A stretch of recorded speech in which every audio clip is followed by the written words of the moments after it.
Hi, this is Alex from phpacademy.org, back with another video for the new Boston. In this video we're going to be looking at the select distinct statement inside SQL. So we've already looked at selecting data from a database. For example, the table that I have set up here. It's a basic table. We've got a column ID, which is just an auto increment and an integer, and it's our primary key. Now the data we're going to focus on is this first name and this surname field. We've got two columns here. We've got first name, we've got a variety of first names, and we've got a variety of surnames. Now what we have in here is first of all we have duplicate data. So we've got Dale Garrett and Dale Garrett here. We've got for the second record we've got Dale Garrett, and for the fourth record we've got Dale Garrett as well.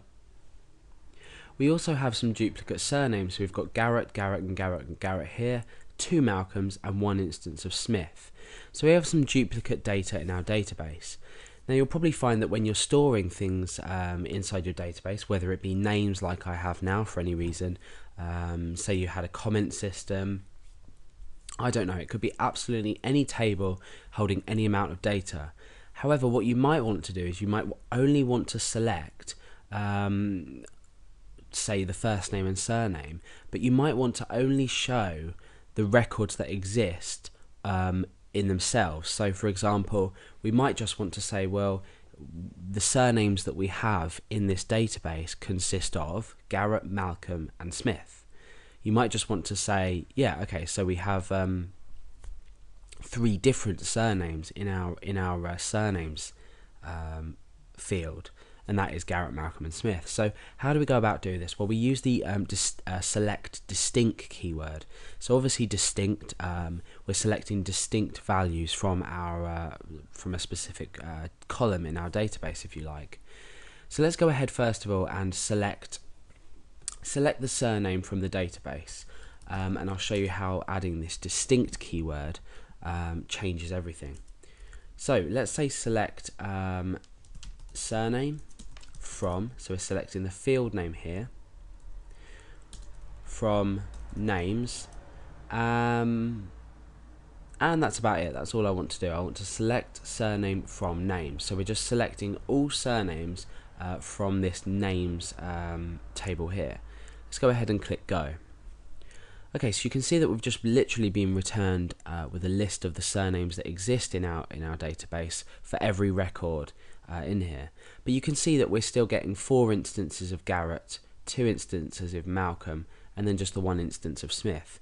So what we want to do is we want to display this as Garrett, Malcolm and Smith, because the idea of the distinct is we're not duplicating our results, but we're showing the results. We're basically saying, well, there are 4 instances of Garrett, but there is an instance of Garrett, so let's just show Garrett.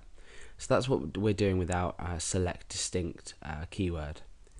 So let's go ahead and paste in what we just did before. Now let's add the distinct after this. So the selecting distinct is a keyword in itself. So we're selecting distinct values, surname, from name. So this is the distinct value that we're selecting.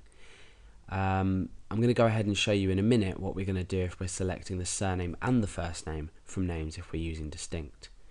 Let's go ahead and click go here. I'll just copy and paste this into my clipboard, or copy this into my clipboard so we can use it in a moment. Now you can see that what it's done is it's selected the surnames that actually exist, but it hasn't shown the duplicate records that exist for this surname in this example.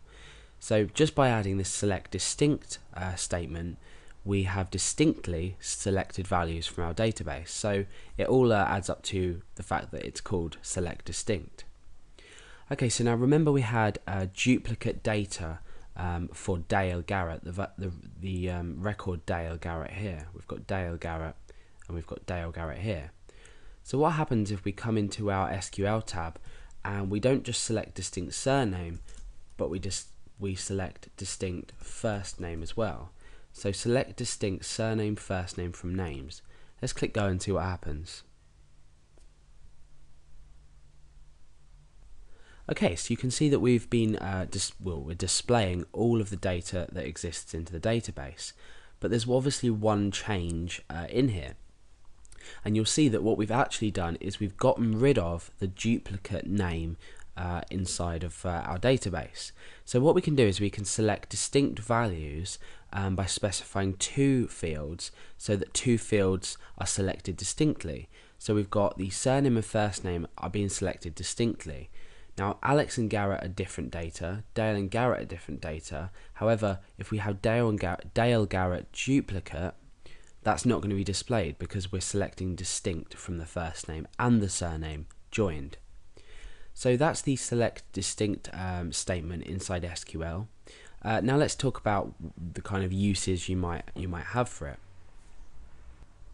Okay, so let's say you had a table which stored users' comments inside. Let's say you had a guest book application that stored the name of the user or the email address of the user who was posting the comment and the comment itself. Now what you might want to do is you might want to say, produce a list of all the email addresses that have ever written any comment. You might not want to produce a list of every single email address because you're not going to be able to see how many users have been posting.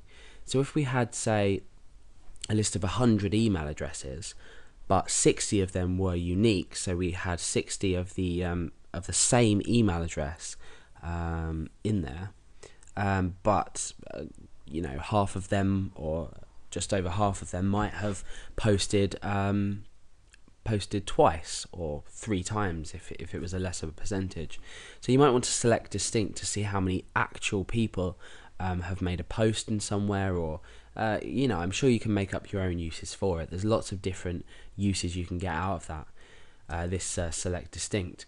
But next time you want to select distinct values from your database, just use the select distinct key statement, and you're going to be returning distinct values from fields that are specified.